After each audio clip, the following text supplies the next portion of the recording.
Hey guys, welcome to Module 2, Creating Your Book. We're going to be Lesson 1 today, How to Find Your Tribe. We're going to be talking about how to search for your avatar, how to meet their needs, and how to get your book started. This is such an important module. Once you understand this, you're going to be really far way along in writing your book. So let's go ahead and just jump right into it, okay guys? So my goals for you in this lesson and as you go to create your book is to find a safe place, okay? For your book and for your knowledge, because there will be nothing worse than you sharing your book with us, the HSPA 1.0 class, and us going out and using that information to do something else with it. And so I want you to know that there's not going to be any of that happening here. This is a safe environment. I want you to feel that way. Also, I want you to find your tribe. We're here to support each other. We're here to establish each other as authors, as experts, as authorities in our field. And so I want you to really hang on to that and really jump in this tribe, so to say, and become experts together. I want you guys to support each other's books, whether it's leaving reviews, giving information, um, asking questions, answering questions, whatever it is. That's what I want this to be, more than an online course or an online community.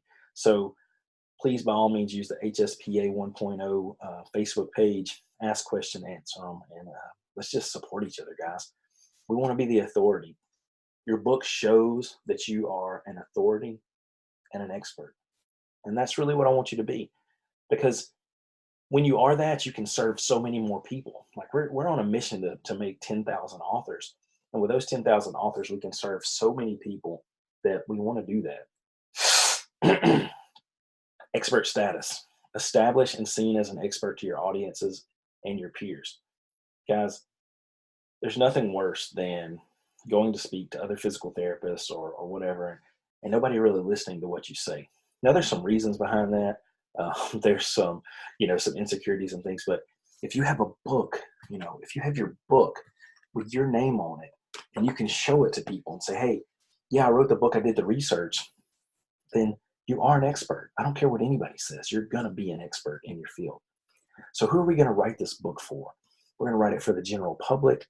We're going to write it for other medical professionals, okay? We're going to write it for patients and for clients.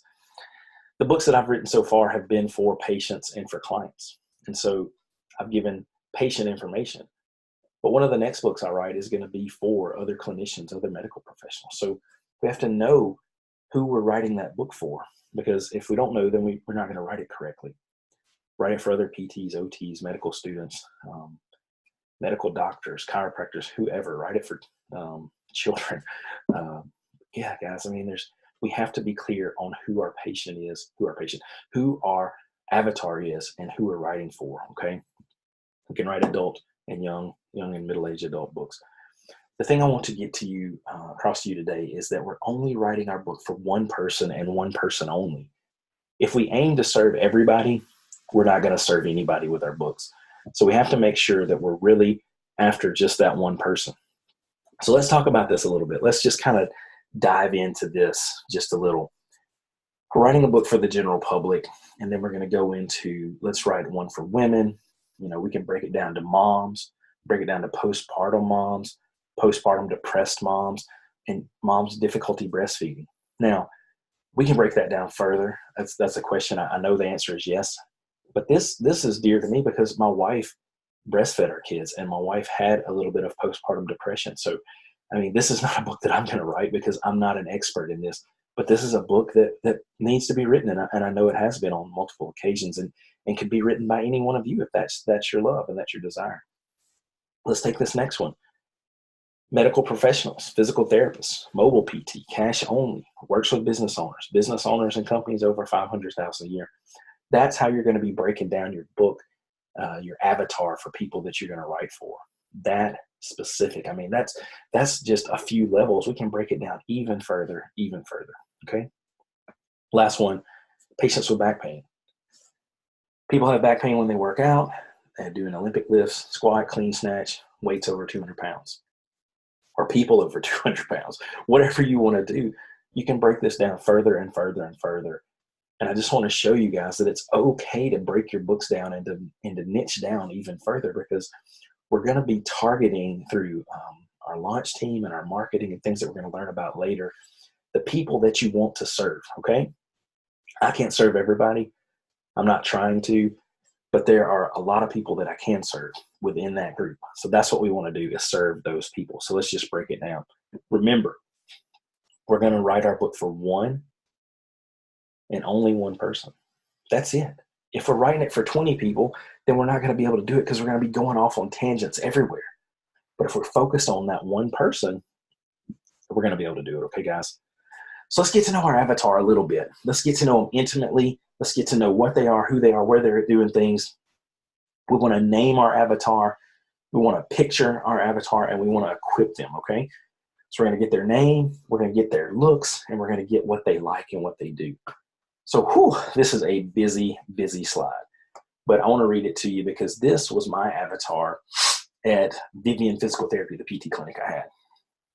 So Sue, this is an actual person, is 65. She's a retired grandmother of 6. Her children live in 2 different states. She only sees her family on special occasions, okay? Like this is a lady who I targeted a lot of things after, and she just wanted to feel loved and appreciated and understood, okay? She spends time on Facebook and Instagram. She looks at pictures of her kids all the time, shows pictures of her kids all the time. Her health's declining. She's unable to continue to do things she's always wanted to do. She visits her aging mother who has dementia. She just wants to get back to spending time with her family. She wants to be that matriarch of her family, okay, guys? She wants somebody to listen to her. She wants to feel special. She wants to feel like she belongs. This is somebody that you could target a book after, okay? There are millions of women, I would imagine, I'm not a woman, that feel like this. And I've treated hundreds of them over the last 10 years. So this is something that we could write a book for and target this avatar. So that's just, I wanted to kind of show you how you can picture them, equip them, and give them a face and name them. So how are we going to do this? How old is the person you want to write your book for? Okay. I just got a book sent to me last night, and it's a children's book, and it's written by a PT. So that book obviously is going to be for kids. So that book is not geared towards me. That book is probably not geared towards anybody in this course unless there's a youngster in here. So that's what we want to know. How old is the person that you're writing your book for? It's really simple. And look, guys, don't say they're 10 to 100, okay? You can narrow down within 10 years, okay? 20 at the most, but I would really love to see it narrowed down within 10, okay? What's their profession? Like I said, are we going to write to other physical therapists, or are we going to write to chiropractors or whoever medical professionals? Or are you going to be writing to moms and dads? I've had several students who are writing to parents because they're pediatric PTs or OTs. Are you going to be writing to the children? Are you going to be writing to people with Alzheimer's or the people that are caring for the people with Alzheimer's? So make sure you know what their profession is, if they're retired or not, things like that. What's their income level? Guys, one of the things I want to teach you how to do in this course is how to turn your book into a course like this. I'm going to reverse engineer this course and turn it into a book later. But my first book, as you know, Symptom-Free Neck, was taken from a course that I did and turned into that book. And then the next book, Neck Pain Solutions, was built upon by me and my friend Mark Green. We turned that into something. So if you're going to write your book and then try to turn it into a course, you need to know that the people you're selling this to have enough money to buy it. So with books, yeah, it's probably not going to be a big deal, but you still want to know how to speak to them and what to talk about. Okay. So we need to know their income level. Do they have children? This is important again, because are they going to be spending time reading books? You know, if somebody has kids, like for me, I have a 5 and a 7-year-old, maybe I'm not going to spend time reading a 300-page book, but maybe I would read a 50-page book or a 100-page book, have a lot more time to do that. So you need to think about that too, because not everybody is going to be as motivated as the people in this course to sit down and spend time on personal development or education or just reading in general. So we need to know that whoever you're targeting may not be able to spend that time or have the desire to spend that time to read. So think about that as well. Where do they spend their free time? Physically, where are they? Are they at the library? I have no idea what that was. Are they at the library? Are they at the park? Do they spend all their time inside watching Netflix? What are they doing? Where are they at physically? And does that lend itself to reading a book? That one may seem silly, but if you know where they're spending their time, then you know what you can write about. Where do they spend their time virtually? Guys, I spend most of my time on social media on Facebook. I do a little bit on Instagram. I absolutely hate Twitter. I don't even have a reason for it, but I just do. But most of the time I spend on social media is on Facebook. So if I was going to write a book and then market it to myself, I wouldn't market it on Twitter. I wouldn't market it on Snapchat or TikTok or whatever those other things are that those youngsters know about. I would market everything for me on Facebook because that's where I spend my time. So you got to think about that, because if you're going to do something and all your customers or your avatars spend their time on Snapchat, then that's where you need to be putting out ads and really focusing on that. Okay. Number 7, what specific problems are you going to solve? Okay, this is one of the huge, huge, huge things that you need to know intimately about your avatar, because if you don't solve a problem, well then what's the book for? I hate reading a book, and I've done this before, reading a book and just realize that it has nothing to do with what I thought it did.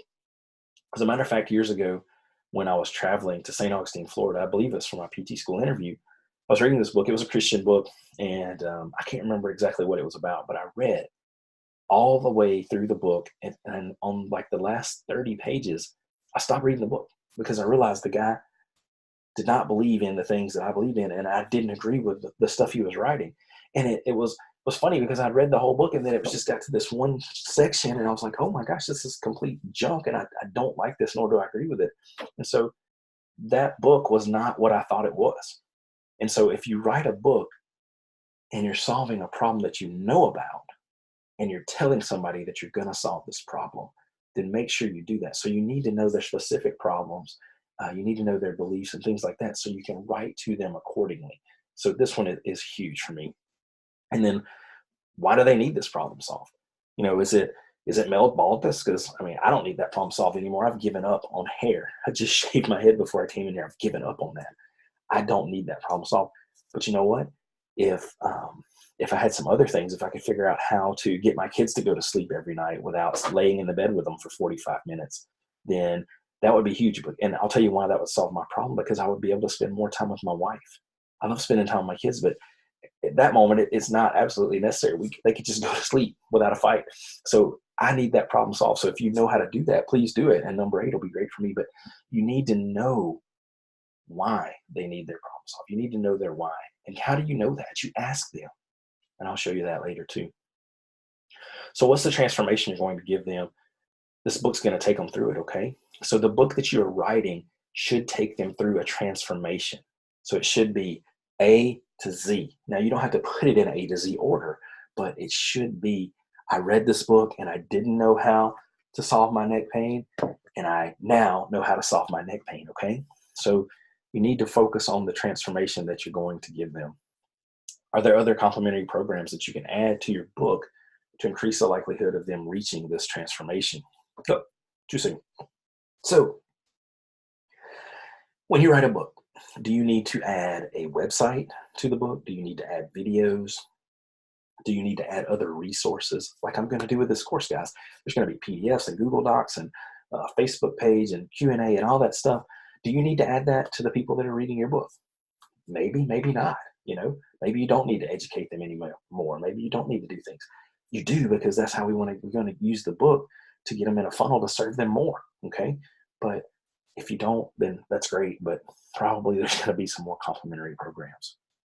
So if you try to reach everyone with your book, you are going to reach no one. I want to move my picture down here a little bit. If you try to reach everyone with your book, you're going to reach no one. Okay. You want them to see the purple cow. We'll talk about maybe the purple cow later if you don't know what it is, but you want them to see that. You want them to understand that this book was written for them and them alone. You want them to say, hey, Joe, Jeremy wrote this book for me. And Joe's like, what about me? No, it wasn't written for you. It'll probably help him too. But you want them to know that this was for them. You want them to know, busy moms, that this book was for you. You want PTs, this book was written for you, physical therapists, to get better. Doctor, this book was written for you to serve your patients more. Patient, this book was written for you so you can get a better night's sleep. So Remember, if we try to reach everybody, we're not going to reach anyone. Can you sell an experience instead of a book? So look, this is what I mean. I'm going to try to do this with you guys as best I can. There's a lot of things that I've learned, but this is something I think that we need to learn very well is, can you sell an experience? So there's these little mismatched socks. And so this company wanted to know if they could, they were trying to sell socks. Well, guess what? There's millions of people selling socks. Probably not, but there's millions of socks. There's nobody. I don't get excited about buying socks. Maybe Jerry Durham does, but I don't. I'm wearing white socks right now and they look horrible. But they decided to mismatch these socks. So you get a red one and a blue one, or purple and a yellow, or a green and a gray. I don't know, but they mismatched these socks. And then everybody was talking about it. And they took this company from several 100,000 to several million in just a few short years. So, and it was because they weren't selling socks. They were selling an experience. So can you sell an experience with your book? That's what we're going to talk about, creating offers later. I'm going to give you this book, and I'm also going to give you this, and this, because I want you to buy a book, and I want you to be served, and I want to be the one to serve you. I want to start a relationship with you. I want to build community with you in a relationship where you're reading this book, and maybe my next book, and the next book, and you're getting in this course, and I'm giving you this product because I'm building trust, and I'm telling you this is what you need to use to serve your family and your patients and your colleagues. So that's why I'm building an experience and not just a book. And that's what I want you guys to do. Find that purple cow, bang that drum, show people that this is what they need and the reason why. So guys, I hope that module, that lesson makes sense to you. I really am excited that you're going through this course, and I can't wait to show you lesson number 2. All right, guys, I'll see you in a little bit.